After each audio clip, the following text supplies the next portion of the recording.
Welcome to एडुला point. आज का topic काफ़ी खास है।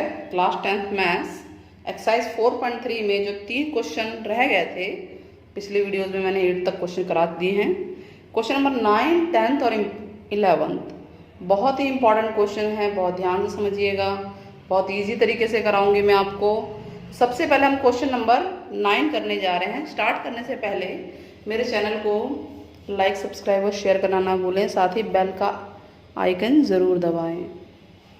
चलिए क्वेश्चन नंबर 9, ठीक, हिंदी में लिखा है, इंग्लिश हिंदी दोनों में समझाएंगे कि 2 पानी के नल हैं, नल मीन्स टैप, और एक साथ अगर उनको चला दें तो एक हौज यानी कि टैंक, 2 नल हैं, 2 नल को अगर हमने एक साथ किसी टैंक में चला दिया, जैसे अब ये टैंक है और एक नल यानी मोटा नल है और एक पतला है, ठीक है, एक पतले वाला नल है। तो दोनों जब इसको एक साथ चलाएंगे तो इस पूरे टैंक को ये दोनों नल मिल के 9 सही 3/8 घंटे में भर देंगे, यानी 9 घंटे। और इसको अगर हम मिनट में बदल दें तो 9 × 72 और 3 75, यानी 75/8 आवर्स में ये भर देंगे। क्लियर हो रहा है? ये तो पहली लाइन बोला है। अब 2 है, मैंने बताया, एक बड़े व्यास वाला यानी कि जो बिगर पाइप है, यानी डायमीटर जिसका ज़्यादा है, ये वाला, ये बड़े वाला है, और छोटे वाला ये है। तो बड़े वाला जो है कम टाइम लेगा, नेचुरल, इससे पानी ज़्यादा आएगा और वो जल्दी जल्दी इस नल टैंक को भरेगा, तो वो 10 घंटे छोटे वाले से कम टाइम लेता है। अगर अलग अलग भरते हैं, मान लीजिए अगर इससे सिर्फ भरते हैं और इससे अलग भरते हैं, तो ये वाला 10 घंटे कम लेगा, या ये बोल लें कि छोटे वाला 10 घंटे ज़्यादा लेगा। दोनों एक ही बात है। तो हमें पता लगाना है कि प्रत्येक जो है, अगर अलग अलग हौज को, यानी टैंक को, हौज को मीन्स टैंक को अगर अलग अलग भरे, ये अलग भरे, ये अलग भरे, मतलब पहले ये भर ले, फिर एक और वैसा ही टैंक है या उस टैंक का पानी निकाल दो, फिर ये भरे, तो दोनों का टाइम कितना होगा, हमें दोनों का टाइम पता लगाना है। मेन क्वेश्चन यही है, हमें टाइम पता लगाना। और टाइम देखिए घंटे में है, क्योंकि यहाँ दिख रहा है घंटे हैं, आवर्स में है। तो हम मान लेते हैं कि जो छोटे व्यास वाला है, पहले छोटा है बड़ा कोई भी मान सकते हैं, हम छोटे से ले लेते हैं आंसर, ठीक है, कि माना छोटे व्यास वाला नल द्वारा, वाले नल द्वारा टैंक भरने में लिया गया समय, यही है ना, लिया गया समय x घंटे मान लेते हैं, एक ही वेरिएबल मानना है, तो हमने x घंटे इसको मान लिया। क्लियर है? इंग्लिश में लिखेंगे let time taken by smaller pipe, ठीक है, स्मॉलर पाइप, जो छोटा पाइप है या smaller diameter pipe to fill the tank is x। तो ये हो गया, ठीक है। इंग्लिश में भी लिख देते हैं, चलिए इंग्लिश में भी लिख देते हैं कि लेट, इंग्लिश वालों के लिए है time taken by smaller pipe to fill the tank, इस तरह से लिखेंगे, ठीक है, अगर इंग्लिश में लिखना है x किलोमीटर पर आवर। अच्छा, अब बड़े व्यास वाला जो है वो कितना लेता है, वो 10 घंटे कम लेता है, कम ले रहा है, तो यानी छोटे वाला जितना टाइम ले रहा है उसमें से हम 10 घंटे कम कर देंगे, 10 घंटे कम कर देंगे, ठीक है। अब दोनों का ये है कि पूरे टैंक को भरने में इतना टाइम लग रहा है। आपको बहुत ध्यान से करना है क्वेश्चन, कि अगर 1 घंटे में, हमें 1 घंटे में निकालना है कि 1 घंटे में इस टैंक का कितना हिस्सा भरते हैं ये लोग। देखिए x घंटे में हमें नहीं पता कितना घंटा है, कितने टाइम में भरेंगे, तो हमने x मान लिया। x में तो पूरी टैंक भर रही है, तो अगर हम प्रति घंटा निकालें, यानी 1 घंटे में, 1 आवर में ये टैंक का कितना पार्ट भरेंगे, ठीक है। तो हम लिखेंगे कि 1 घंटे में टैंक या हौज, टैंक का भरा गया भाग, टोटल x टाइम लग रहा है, x आवर लग रहा है, तो 1 घंटे में वो इतना पार्ट भरेंगे। नेचुरल है, इंग्लिश में बोलेंगे टाइम टेकन, ठीक है, पार्ट ऑफ टैंक है ना, part of tank filled in 1 hour, 1 घंटे में कितना भरा गया। तो ये छोटा वाला टैंक है, स्मॉल वाला वो है ये पाइप, स्मॉलर पाइप का है ये केस, और जो बिगर पाइप है यानी लार्जर पाइप है उसके लिए भी यही लिखेंगे, लार्जर पाइप के लिए भी, कि 1 घंटे में वो कितना भरेगा, 1 घंटे में भरेगा 1/x-10। ध्यान रहिए इतना हिस्सा टैंक का भरा जाएगा। अच्छा, अकॉर्डिंग टू क्वेश्चन क्या कह रहा है वो, अकॉर्डिंग टू क्वेश्चन कह रहा है कि अगर दोनों को इकट्ठे स्टार्ट कर दे तो इतने घंटे में भर देंगे। तो अगर इकट्ठे स्टार्ट कर दे तो 1 घंटे में कितना पार्ट भरेंगे, यानी अगर 75/8 घंटे में पूरा टैंक भर रहा है तो 1 घंटे में भरेगा, ये अपोर्ट उल्टा एक का पार्ट हो जाएगा। यानी 1 घंटे में अगर दोनों नल को चला दिया जाए, तो 1 घंटे में अगर दोनों नल को चला दिया जाए तो ये उल्टा हो जाएगा, 1/75/8, यानी उल्टा हो गया ये 8/75। ठीक है, क्लियर हो रहा है। तो अकॉर्डिंग टू क्वेश्चन दोनों नल को चला दिया गया 1 घंटे के लिए। पहला ये है छोटा नल और ये बड़े वाला नल है, तो दोनों 1 घंटे में टैंक का हिस्सा भरेंगे 8/75वां हिस्सा। क्लियर हुआ। किस तरह से हमारा बना, ये तीनों 1-1 घंटे का हिस्सा है, ये भी 1 घंटे में होना चाहिए। हमने उल्टा क्यों किया है, क्योंकि ये 1 घंटे का हमें निकालना है, ये टोटल टाइम टैंक भरने के लिए है। तो 1 घंटे में इतना हिस्सा भरेंगे टैंक का, और ये हिस्सा दोनों बराबर है। अब इसको हम सॉल्व कर सकते हैं, एलसीएम ले लो, लघुत्तम ले लो, x-10, ये क्रॉस गुणा करेंगे x-10 और ये हो जाएगा प्लस का x, 8/75। x और x कितना हो गया, 2x हो गया। ठीक है, 2x हो गया। इस तरफ कर लेते हैं अब हम, हाँ, तो x और x हो गया 2x-10 upon x² - 10x equal to 8/75। ठीक है, चाहो तो आप इसमें से 2 कॉमन ले सकते हो, अगर 2 कॉमन लेना चाहो तो ले लो, नहीं तो क्रॉस कर दो। 2 कॉमन लोगे तो यहाँ से 2 निकलेगा और यहाँ क्या बचेगा, 5 बचेगा, और इससे ये कट जाएगा, इधर आगे नीचे हो सकता है, मल्टीप्लाई में है तो 2 चौके 8, इससे सवाल छोटा हो जाएगा आपका। अब क्रॉस कर लो, यानी 75 को इससे गुणा करेंगे x-5 से, और 4 को इससे करेंगे, तो 4 × x² - 10x इक्वल 75 × x-5। ये हो गया 4x² - 40x, ये कितना हो गया 75x प्लस का, इसको भी इधर ही ले आते हैं 75x, और ये माइनस प्लस का हो जाएगा, इधर ही आके कर लो, कितना आएगा 5×5 = 25, 2 आ गया, 5×7 = 35 और 2 = 37। राइट में अपना 0 बचेगा, द्विघात समीकरण बना देंगे ना हम लोग इसको। तो ये हो जाएगा 4x² 40 और 75 कितना होता है, 7×4 = 11, 115x हो जाएगा प्लस 375। ठीक है, क्लियर है। चलिए अब सॉल्व करते हैं इसको, चाहे तो फैक्टर से कर लो, चाहे किसी भी तरीके से करो। इसको d से निकाल लो, हम d निकाल लेते हैं। d बराबर क्या होता है, b² - 4ac। ठीक है, b क्या है, a b c लिख लो यहाँ पे। a है 4, x² के आगे वाला, और b है -115। ठीक है,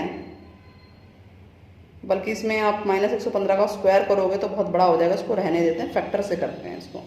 चलिए फैक्टर से करते हैं, आगे और पीछे की गुणा करनी होती है, या आगे और पीछे आप खंड कर दो, 4 ऐसे ही रहने दो, गुणा करने की जरूरत भी नहीं है। 375 आ गया यहाँ पे, 375 के फैक्टर करो, क्या आएगा, 5 × 7 = 35। ठीक है, 5 × 7 = 35, 5 × 5 = 25, 5 × 5 = 5 × 25, 5 × 3 = 15।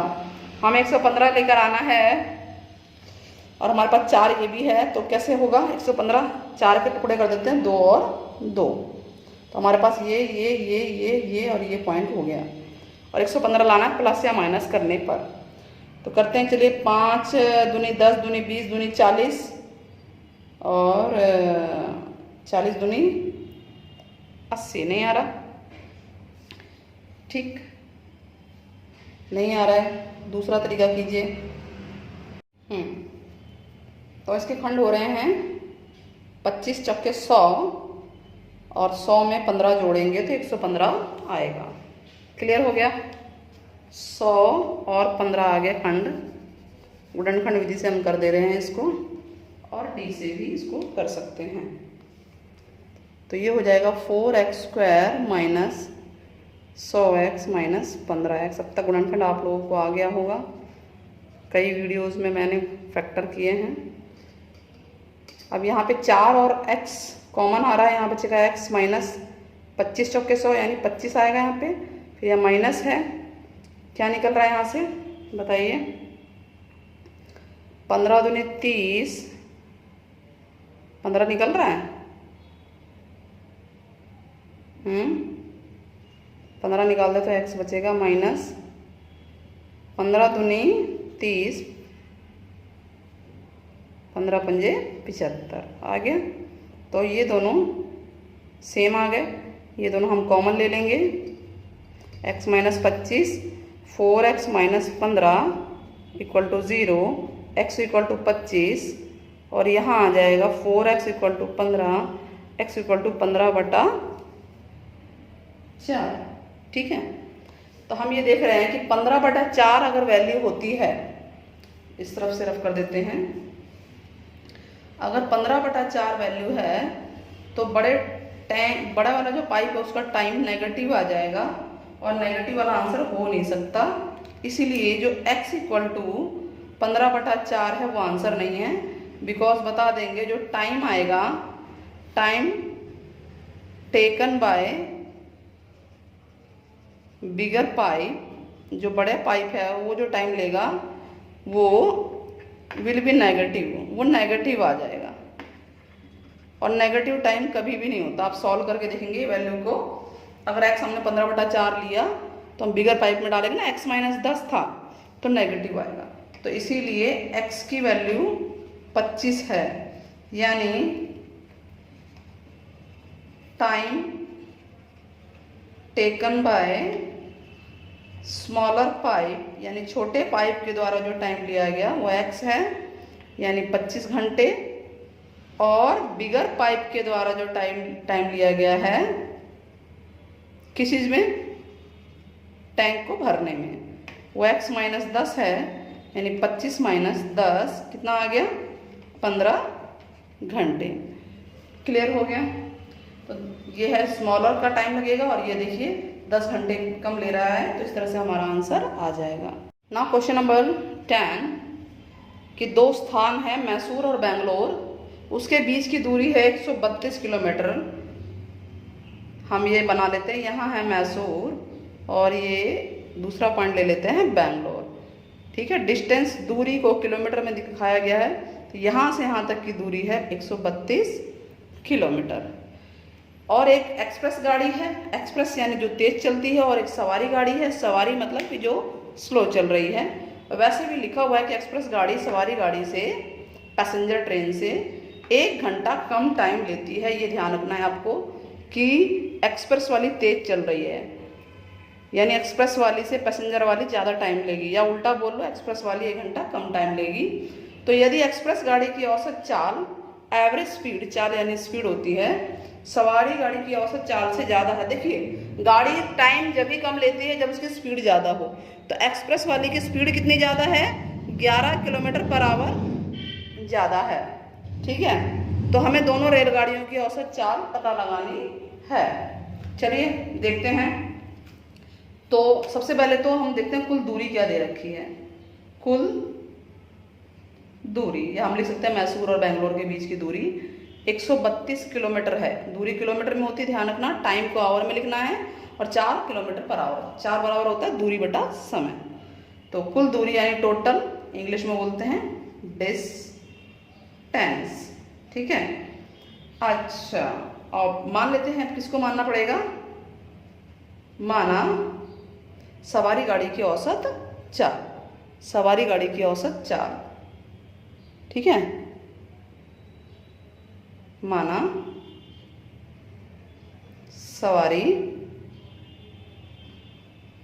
गाड़ी की औसत चाल, इसको बोलते हैं speed of passenger train. Okay, passenger train shortcut. तो औसत चाल हमने मान लिया x किलोमीटर पर आवर हमने मान लिया, क्योंकि जो एक्सप्रेस गाड़ी है यानी एक्सप्रेस ट्रेन है, यहाँ पे एक्सप्रेस ट्रेन लिख देंगे, उसकी स्पीड ज़्यादा है। कितनी ज़्यादा है? 11 किलोमीटर। तो हम 11 ज़्यादा कर देंगे और स्पीड होता है किलोमीटर पर आवर में। अच्छा, टाइम बराबर क्या होता है? टाइम बराबर क्या होता है? डिस्टेंस अपॉन स्पीड, dy/s यानी डिस्टेंस अपॉन स्पीड। ठीक है, तो ये वाली अब दोनों का टाइम निकालिए। चलिए, तो क्या आएगा? Time taken by passenger train, passenger train के द्वारा टाइम कितना ले आएगा? डिस्टेंस, डिस्टेंस 132 ही है, और स्पीड, स्पीड कितनी है इसकी? x। ठीक है, अब टाइम टेकन बाय यानी जो एक्सप्रेस ट्रेन है उसके द्वारा कितना टाइम लिया गया, तो डिस्टेंस वही होगी सेम, लेकिन उसकी स्पीड ज़्यादा है, x + 11। अब क्वेश्चन क्या कह रहा है? क्वेश्चन क्या कह रहा है? क्वेश्चन ये कह रहा है कि एक्सप्रेस वाली का जो टाइम है, एक्सप्रेस वाली 1 घंटा कम ले रही है, यानी जो ये टाइम आया है और ये टाइम आया है, इन दोनों का डिफरेंस 1 घंटा है। यही है ना according to question? According to question यही है। टाइम कम अगर ले रही है तो नेचुरल है कि इसने ज़्यादा लिया है, तो इसमें से ये घटा देंगे। स्मॉल में से जो छोटी गाड़ी का टाइम है माइनस जो तेज चल रही है गाड़ी, ये कम स्पीड वाली गाड़ी ये वाला टाइम है, और ये ज़्यादा स्पीड से यानी कम टाइम लेगी, तो इसमें से अगर ये हम माइनस कर देंगे तो ये 1 आ जाएगा। ये हमारी सिचुएशन बन गई है। अब बड़े आराम से हम इसे सॉल्व कर सकते हैं। x × x + 11 क्रॉस कर दो, 132 × x + 11 - 132x = 1। गुणा करो तो ये बनेगा 132x प्लस, अब इसको गुणा करेंगे, 11 दूनी 22, 2 आ गया, 11 × 3 = 33 और 2 35, 3 आ गया, 11 कम 11 और 3 14 - 132x। इससे तो ये कट ही जाएगा। बटा में आ गया x² + 11x = 1। अब क्रॉस कर लेंगे हम, तो क्रॉस करेंगे तो ये होगा x² + 11x = 1452 आ जाएगा हमारा ये। फिर हम इसको सॉल्व करते हैं। एक तरफ ले आते हैं x² + 11x - 1452 = 0। इसको तो आराम से आप जो है, क्योंकि 11 का स्क्वायर d से आराम से कर सकते हैं, तो d बराबर होता है b² - 4ac। अब b क्या है?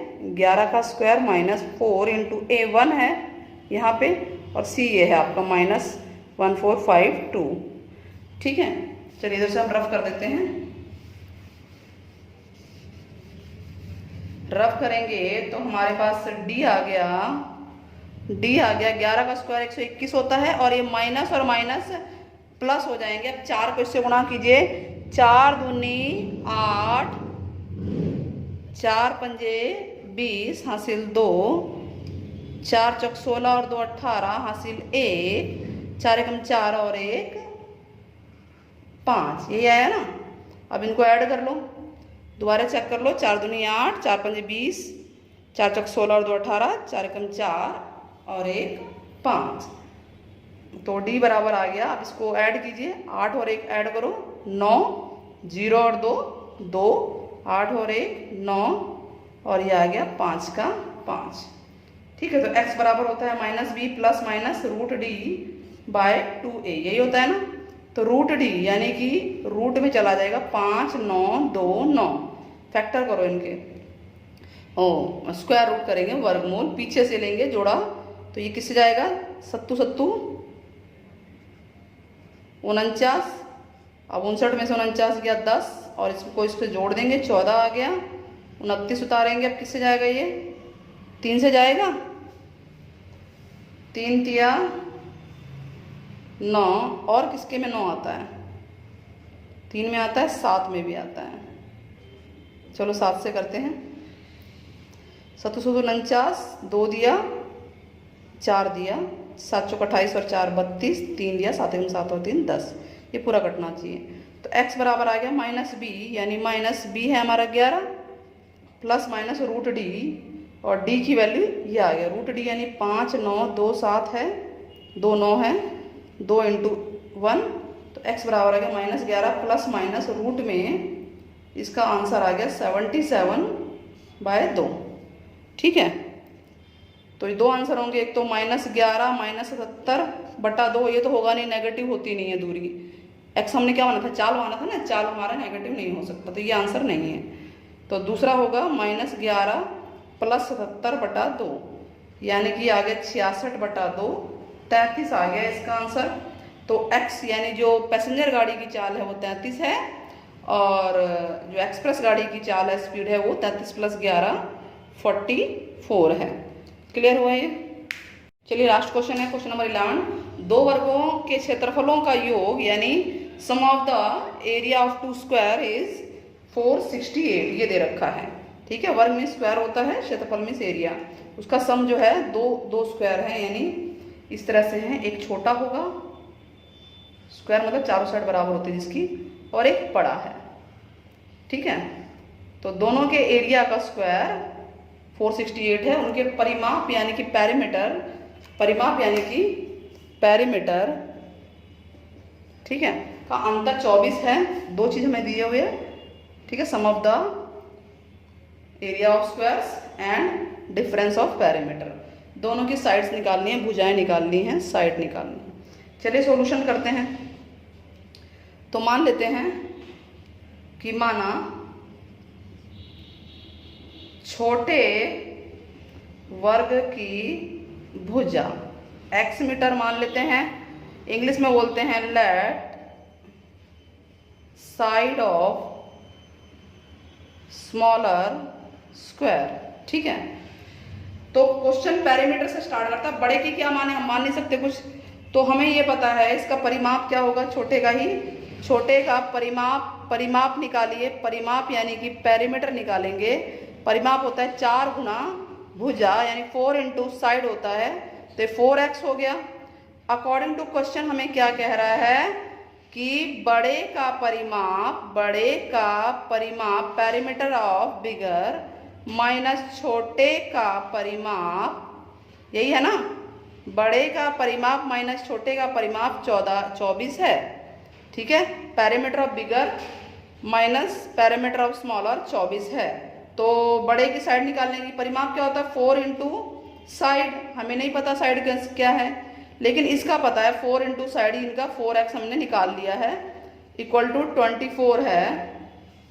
4 कॉमन ले सकते हैं, तो यहाँ साइड माइनस x, साइड ही लिखिए आप, 24 है, ये इससे कट जाएगा, डिवाइड में आके 6 आ गया, तो साइड आ जाएगी 6 + x, तो यानी बड़े वर्ग की भुजा यानी साइड आ जाएगी x + 6 मीटर। क्लियर हुआ? तो हमारा पैरीमीटर से दोनों की साइड आ गई, छोटे वाले की साइड x है तो बड़े वाले की x + 6 है। अगेन अकॉर्डिंग टू क्वेश्चन दोनों के एरिया का योग, ठीक है, दोनों के वर्गों का योग sum of the area of squares कितना है, 4 6 8, यानी इसका वर्ग कैसे निकलेगा, भुजा गुणा भुजा होता है, x² आ गया, और बड़े का भी ये होगा भुजा गुणा भुजा, वर्ग का यानी स्क्वायर का एरिया होता है साइड इंटू साइड, तो ये x² हो जाएगा, ये हो जाएगा x + 6 होल स्क्वायर 4 6 8। अब तो बड़े आराम से हम क्वाड्रेटिक बना सकते हैं, ये a + b होल स्क्वायर खोल देंगे, a + b whole square a² यानी x² प्लस b², 6 का square 36 plus 2ab 2 into x into b equal to 4 6 8, तो x² हो जाएगा 2x², और ये हो गया 6 दूनी 12, पहले x² लिखेंगे फिर x वाला, plus 36 minus 4 6 8 equal to 0। Quadratic बनानी है द्विघात हमेशा, तो ये आ जाएगा 2x² प्लस 12x, इसमें से 36 घटा दो, 8 में से 6 गया, माइनस आएगा, बड़ी है ये, 8 में से 6 गया 2, 6 में से 3 गया 3 और 4 यूं का यूं उतर जाएगा, 4 में से 0 गया 4 ही आ जाएगा। हम देख रहे हैं ये छोटा भी हो रहा है, सब 2 से भाग और हम 2 से भाग भी कर देंगे इसको। तो x square plus 6x minus 2 दूनी 4, 2 एकम 2, 2 छीक 12 छोटा हो गया अब आराम से। तो आप इसे किसी भी विधि से कर सकते हो, डी से करो चाहे किसी भी विधि से करके देख लो आप लोग, और x और उसकी वैल्यू निकाल लोगे। तो चलिए बताइए किससे करें, फैक्टर से कर लें। 216 का क्या आएगा, 216 का तो 6 6 6 आ जाता है, 6 6 और 6 तो 6 6 36 है, 36 में 6 जाएगा। नहीं ये वाला नहीं करेंगे, ये गलत हो जाएगा फैक्टर। चलिए मैं डी से ही करा देती हूँ, छोड़िए इसको भी, डी से ही कर लेते हैं। बी स्क्वायर माइनस 4ac, क्योंकि डी आ रहा है इस एक्सरसाइज के अंदर, तो हम डी से ही कर लेते हैं एक्स की वैल्यू। तो बी स्क्वायर है 6 का स्क्वायर माइनस 4 इंटू ए 1 है और सी है माइनस 216। तो 36 हो गया, ये माइनस और माइनस प्लस हो गया, 4 6 24, 2 आ गया, 4 एकम 4 और 2 6 और 4 दूनी 8। तो कितना आया ये, 6 और 4 10 और 6 और 3 9 और 1 10, 8 और 1 9, 900 आ गया। 900 किसका वर्गमूल होता है, 30 का होता है, हमें पता है ये। तो बहुत आराम से भी हो जाएगा, कोई दिक्कत ही नहीं है। तो x बराबर होगा minus b plus minus root d by 2a, यानी माइनस बी, बी क्या है 6, ए बी सी पता चल गया ना। तो a 1 है, b 6 है और c ये है। तो माइनस बी यानी कि 6 प्लस माइनस रूट डी 900 बटा 2 गुणा में 1। तो x बराबर आ गया माइनस 6 प्लस माइनस 900 का क्या आएगा, 30 आएगा ना वर्गमूल बटा। तो अब 2 आंसर आ गया आपके पास, x equal to minus 6 minus 36 बटा 2, ये माइनस में ही आना है। तो माइनस में कोई भी भुजा नहीं होती, तो ये नहीं होगा, आप लिख देंगे side can not be negative, भुजा कभी ऋणात्मक नहीं होती, तो ये आंसर नहीं है। x बराबर आ गया माइनस 6 प्लस 30 बटा 2, तो 30 इसमें से गया कितना आ गया 24 बटा 2, ठीक है। 24 बटा 2 कितना आएगा बताइए, कितना आएगा, 12 आएगा ना, 12 आएगा। तो x बराबर आ गया 12। तो side of smaller square equal to x माना था, 12 मीटर आ गया, और साइड ऑफ जो बिगर स्क्वायर था हमने वो कितना वो क्या था, 6 प्लस x आया था ना वो, तो यानी 6 प्लस x यानी कि 12 प्लस 6 18 मीटर आ गया। इस तरह से हमारे आंसर आ गए 12 और 18। तो ये 3 क्वेश्चन बहुत ही इंपॉर्टेंट है जो मैंने आपको करा दिए हैं। वीडियो पसंद आई हो तो चैनल को लाइक सब्सक्राइब और शेयर करना ना भूलें। तब तक के लिए गुड बाय।